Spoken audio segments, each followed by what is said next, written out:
Giring-giring perak. Episode 25. Namun dengan terkejut mereka mendapatkan kenyataan pahit. Lelaki tua itu tak sedikit pun bergerak, bahkan matanya pun tak berkedip menerima serangan keempat pendekar tangguh itu. Sebaliknya, keempat merekalah kini yang tiba-tiba merasa lutut mereka jadi lumpuh. Tanpa dapat mereka tahan sedikit pun, mereka lalu jatuh berlutut di tanah. Kejadiannya amat singkat sekali. Hampir-hampir tak sampai 3 hitungan.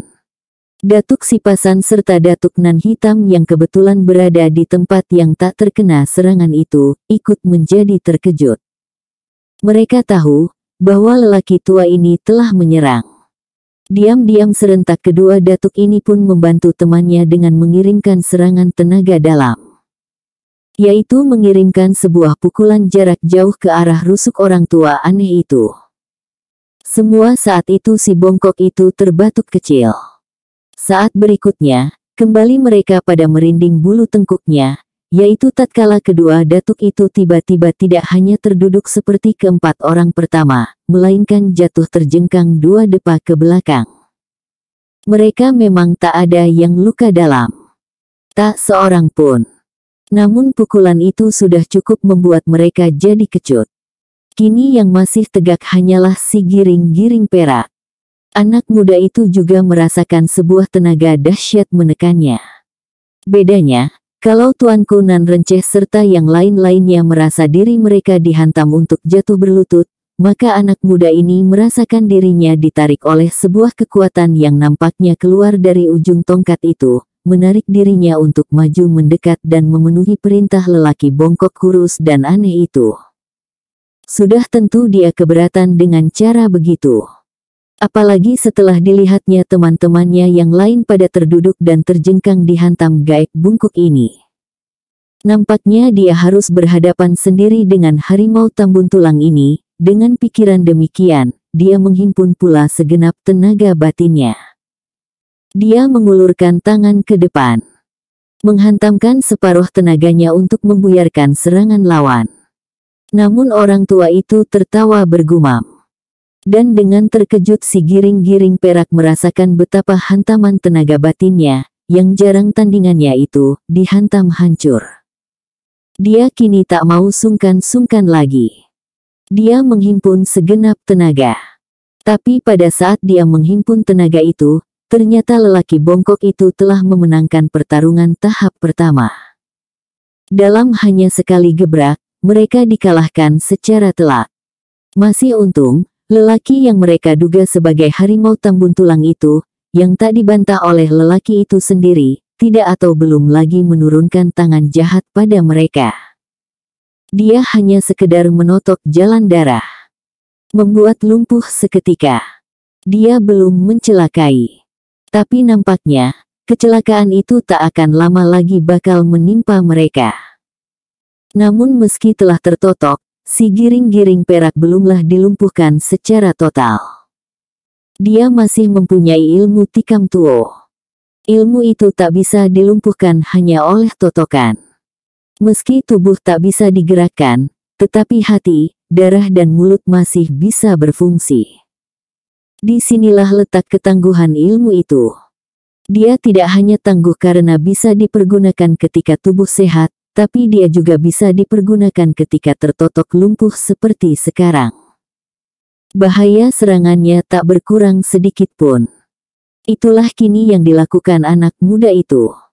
Betapapun, perkelahian terbuka telah mereka mulai. Dan itu tak bisa dihentikan begitu saja. Dia harus menyudahinya, atau dia sendiri disudahi lelaki tua ini. Dia kembali menghimpun tenaga dengan membaca bait-bait mantra dan doa. Kemudian dia menyerang dengan hembusan dan bentakan. Serangannya sekaligus mempergunakan 3 jurus.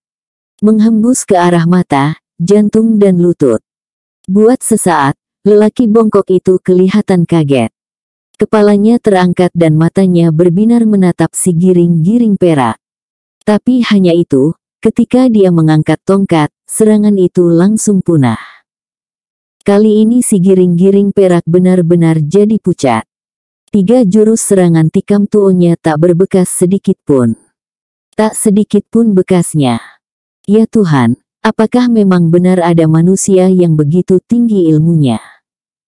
Gurunya sendiri yang menurunkan ilmu itu tak mampu bertahan seperti lelaki ini. Tidak, dia yakin akan hal itu. Kini serangan tikam tuo itu hanya tinggal 3 jurus. 3 jurus terakhir dari 6 jurus yang ada. Ya, tikam tuo itu hanya berjumlah 6 jurus ba, ta, sa, jin dan ha. Jurus-jurus yang berasal dari surat Amma. Anak muda ini mandi peluh. Dia sudah berusaha untuk tak bergerak setapak pun. Namun tenaga yang menyeretnya amat dahsyat. Mau tak mau dia terpaksa menuruti kehendak orang tua itu, maju ke depan.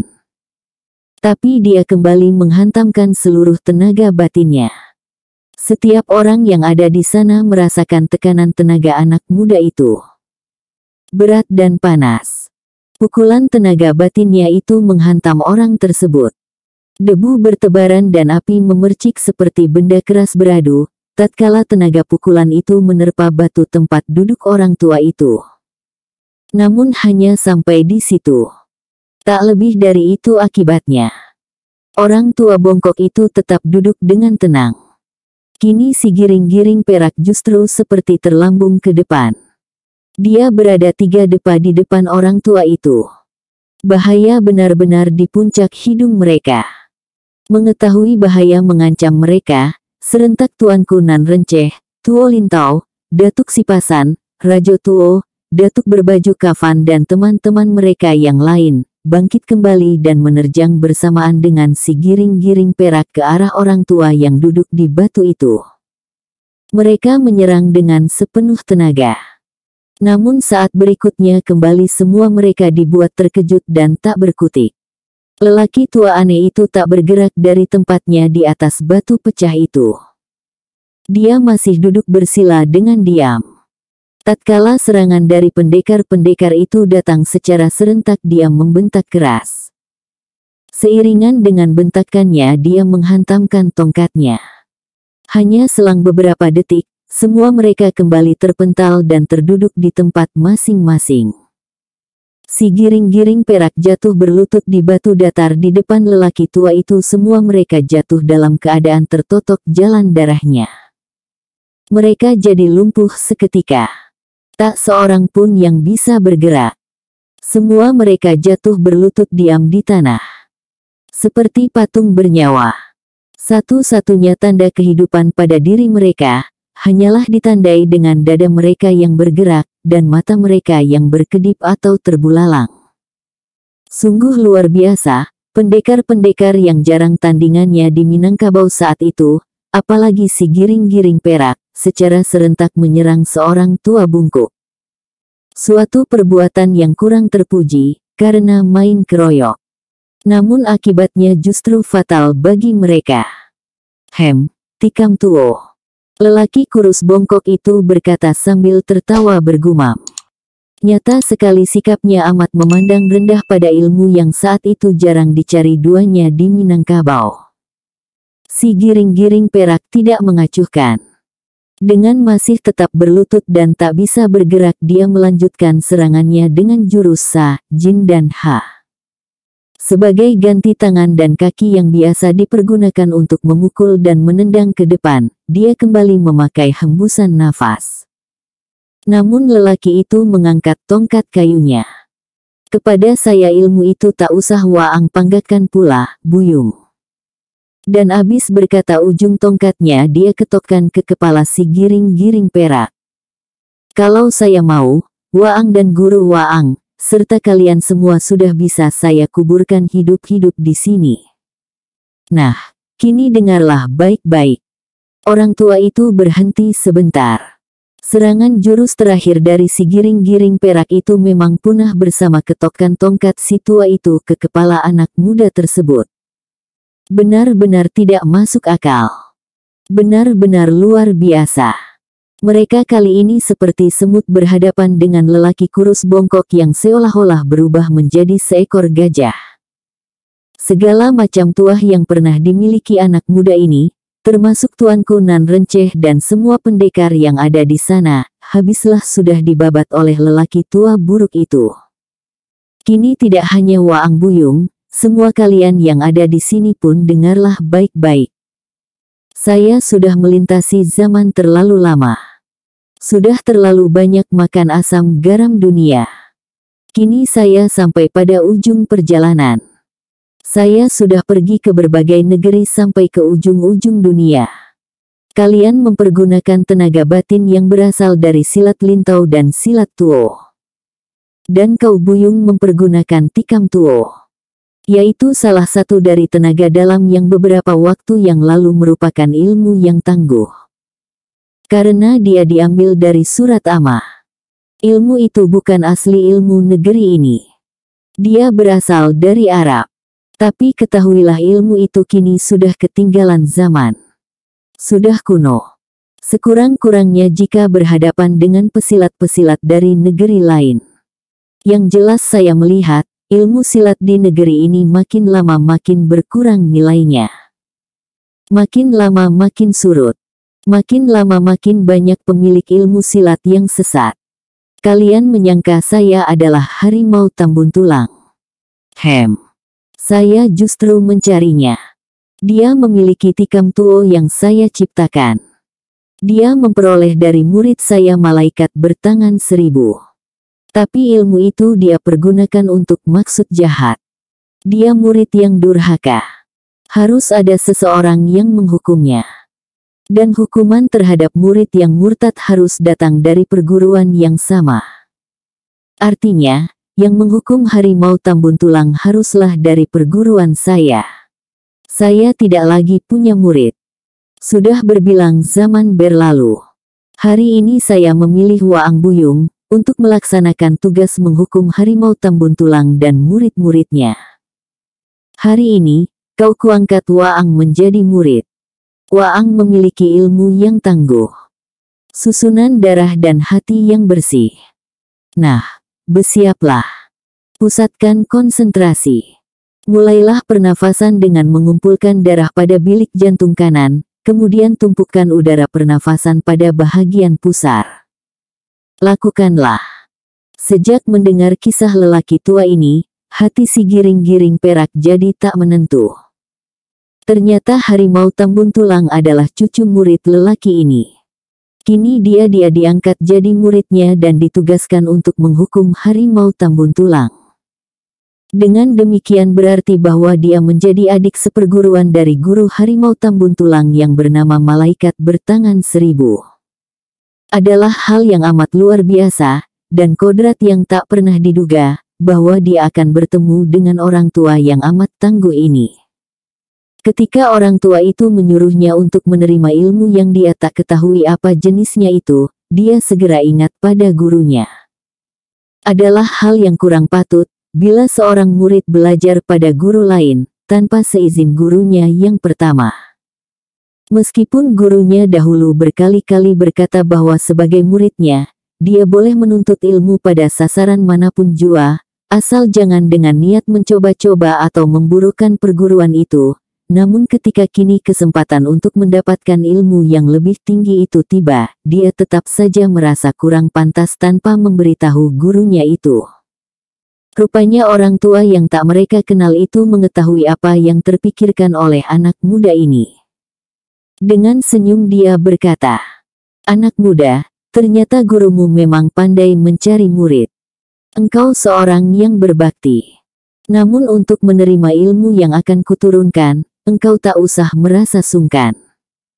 Ketahuilah, siapapun gurumu yang menurunkan ilmu tikam tuo itu, atau siapapun guru silatmu, apakah dia guru gadang silat lintau, silat kumango atau silat pauh, maka sebenarnya mereka semua adalah cucu murid bagiku.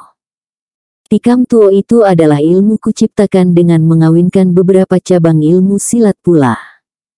Aku adalah salah seorang pewaris silat tuo yang asli, yang berasal dari Muara Takus, yaitu sebuah tempat di tepi Sungai Embun. Dari sanalah silat-silat Minang ini berasal. Yaitu sebelum muncul di Pariangan Luhak Tanah Datar. Tegasnya, Aku adalah satu di antara 3 moyang pencak silat di Minangkabau ini. Nah, bersiaplah. Si giring-giring perak tak bisa berbuat lain daripada menuruti kehendak orang tua itu. Dia menyalurkan darahnya ke jantung kanan seperti yang diminta orang tua itu. Kemudian mengumpulkan hawa yang ada dalam rongga dadanya ke perut. Bukan hal yang mudah melakukan pekerjaan ini. Apalagi harus menghentikan beredarnya darah pada jantung kanan. Salah-salah bisa menyebabkan jantung pecah. Demikian juga penghimpunan udara di bahagian pusat, di balik kulit perut yang berlipat itu. Namun bagi anak muda ini, pekerjaan itu sudah terlalu sering dia lakukan ketika melatih pernafasan di Gunung Talang dahulu. "Ulurkan tanganmu," ujar suara orang tua itu. Si giring-giring perak mengulurkan tangannya. Dia menatap orang tua itu. Dan dengan terkejut dia mengetahui bahwa penghimpunan darah di jantung kanan dan menumpukan udara di perut di balik pusar dengan sistem pernafasan yang sempurna, adalah satu jurus yang memusnahkan totokan yang ampuh. Dalam ilmu silat jurus ini bernama, meminum laut mengeringkan sungai. Suatu jurus yang teramat sulit mempelajarinya. Tapi kini dalam sekejap orang tua itu telah memberikan pelajaran itu. "Telentangkan telapak tanganmu," kata orang tua itu lagi. Dia menuruti suruhan itu. Orang tua itu meletakkan telapak tangan kanannya di atas telapak tangan si giring-giring perak. "Ikuti mantra dan doa yang akan kuucapkan. Ikuti cara pernafasanku." Dan itu adalah kalimat berbunyi yang terakhir yang didengar oleh orang lain. Artinya itulah suara si bongkok itu yang didengar oleh Tuanku Nan Renceh serta teman-temannya yang lain yang masih terduduk berlutut di tanah. Itu merupakan sandi yang alangkah rumitnya untuk diartikan. Diperlukan kearifan serta konsentrasi sempurna untuk dapat menangkap maknanya.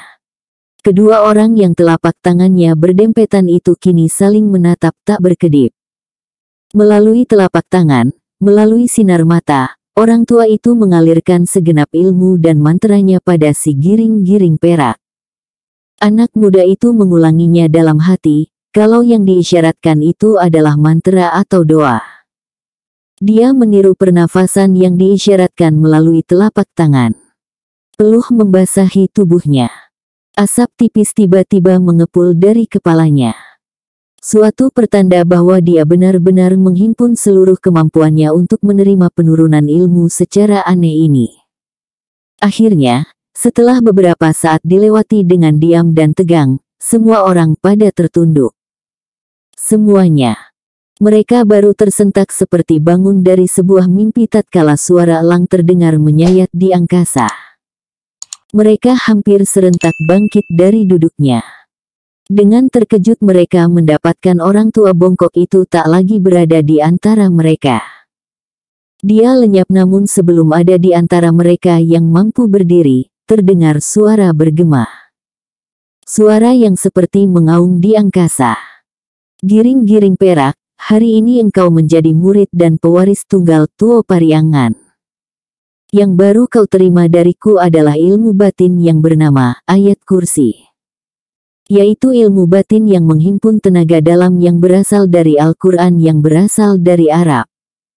Engkau bisa memakai tenaga batin itu bila saja engkau kehendaki dengan membaca ayat kursi tersebut.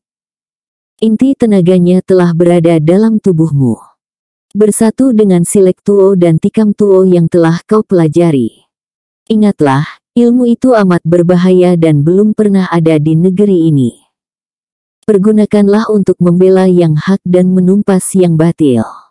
Kudengar kau mencari ayah dan ibumu. Untuk kau ketahui, ayahmu adalah Aditya Perkasa, pangeran dari kerajaan Hindu Muara Takus. Ibumu adalah Putih bergelang emas, anak bangsawan keturunan Pagaruyung. Ayahmu telah meninggal tatkala engkau berumur 6 bulan. Dia dibunuh harimau Tambun Tulang. Waktu itu ayah dan ibumu dalam perjalanan dari Pagaruyung menuju Muara Takus. Saat itulah muncul harimau Tambun Tulang. Membunuh semua pengawal. Membunuh ayahmu. dan melarikan ibumu. Dia berdendam pada ayah dan ibumu, karena ibumu menerima lamaran ayahmu dan menolak lamaran darinya. Ibumu pada zamannya adalah gadis tercantik di Minang ini. Nah, kau pergilah ke Bukit Tambun Tulang. Tanyakan di mana ayahmu berkubur. Di mana kini ibumu berada. Mungkin masih hidup. Mungkin telah mati. Sekaligus engkau jalankan perintah perguruan Pariangan, menghukum murid yang murtad itu. Suara itu masih bergema seperti mengapung di angkasa. Kemudian lenyap seperti lenyapnya embun di pagi hari. Hilang tanpa bekas. Dan ketika suara itu lenyap, semua mereka yang hadir di sana, merasakan diri mereka kembali bisa bergerak. Si giring-giring perak menangis terisak-isak. Dia berlutut dan bersujud di tanah. Terima kasih Pak Guru yang mulia.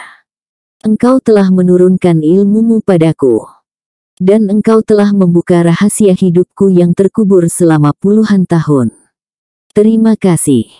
Anak muda itu berkata dalam sujudnya. Kemudian dia mengangkat kepala. Dengan tenaga batinnya dia bicara melalui getaran udara. Pak Guru yang mulia, jika saya ingin menemui Pak Guru, di manakah saya harus mencari? Hening. Tak ada jawaban. Semua mereka menunggu. Semua orang yakin, suara anak muda itu terdengar oleh orang tua sakti tersebut. Dimanapun dia saat ini.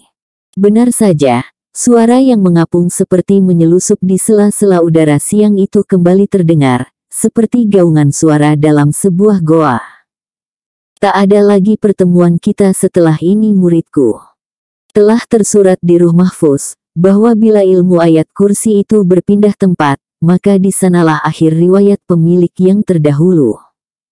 Kini aku dalam perjalanan ke kuburanku. Kau tak usah tahu di mana aku berkubur. Aku bahagia dapat menemuimu. Berbilang aku mencari seorang murid, untuk menurunkan ilmu itu. Namun tak seorang pun zaman yang sesuai. Beberapa bulan yang lalu, ketika aku sampai di Minang ini, kudengar orang bercerita tentang dirimu. Maka ada gerak di hatiku, engkaulah murid yang kucari itu. Aku sudah terlalu tua, sudah ingin istirahat. Dengan kau terimanya ilmu dariku, engkau telah menolongku dari kelelahan zaman yang amat panjang. Kau ingatlah baik-baik, jika kelak engkau mencari murid, dan menurunkan ilmu yang kau terima ini pada muridmu, maka saat itu ajalmu sampai. Tapi engkau tak usah cemas, ilmu itu akan membimbingmu untuk mencari murid yang tepat. Jika hatimu mengatakan ada seseorang murid yang patut, maka ikutilah petunjuk hatimu itu. Ilmu ini tak boleh dibawa mati. Dia harus tinggal di dunia. Karena pemiliknya ditugaskan menumpas kebatilan di permukaan bumi. Itulah sebabnya kenapa dia tak boleh dibawa serta ke liang lahat. Kebenaran tak pernah mati. Di Minangkabau ini engkau takkan mengenal nama Tuo Pariangan. Karena aku pergi dari sini ketika usiaku masih terlalu muda. Namun engkau akan mendengar namaku dikenal oleh setiap orang bila kelak engkau sampai ke negeri Cina. Ke India atau ke Arab dan Parsi. Engkau akan mendengar bahwa seorang anak Minang yang bernama Tuo Pariangan Al-Kursi pernah hidup di sana membela kebenaran. Tanyalah pada pemuka-pemuka silat Xiao Lim Pai, Butong Pai, Kunlun Pai atau Gobi Pai di pergunungan Tibet. Nah, selamat tinggal muridku. Aku yakin aku tak salah memilih murid. Hening setelah itu. Sepi. Suara burung-burung pun seperti terhenti. Angin seperti tak bertiup. Seperti memberikan ucapan selamat berpulang kepada lelaki tua perkasa itu. Tuanku nan renceh dan semua yang ada di puncak tebing itu mendekati si giring-giring perak. Mereka menyalami anak muda tersebut. Allah Maha Besar. Ilmu ayat kursi. Ah, siapa menyangka bahwa ayat itu merupakan ilmu yang amat tangguh. Saya sudah lama mendengar bahwa surat itu merupakan salah satu ilmu Allah yang maha tangguh, yang menjadi rahasia dalam Al-Quran. Tak ada orang yang bisa menggali rahasianya. Ternyata gurumu berbahagia bisa memilikinya. Selamat anak muda. Selamat atas ilmu yang kau miliki, selamat atas diketahuinya asal-usulmu. Kemudian Datuk Sipasan menyalaminya pula.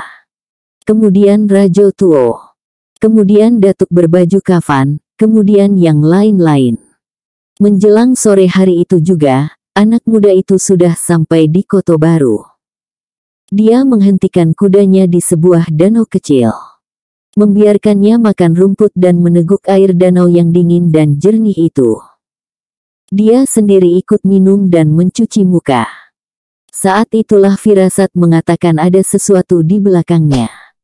Perlahan dia menoleh, dan tiba-tiba dia tertegak. Kemudian berlutut di tanah. "Pak Guru," katanya gembira. Orang tua yang tegak di depannya itu tak lain dari gurunya yang telah membesarkan dirinya di Gunung Talang. Orang tua tinggi berkulit kuning dan berambut serta beralis hitam legam itu tersenyum bahagia.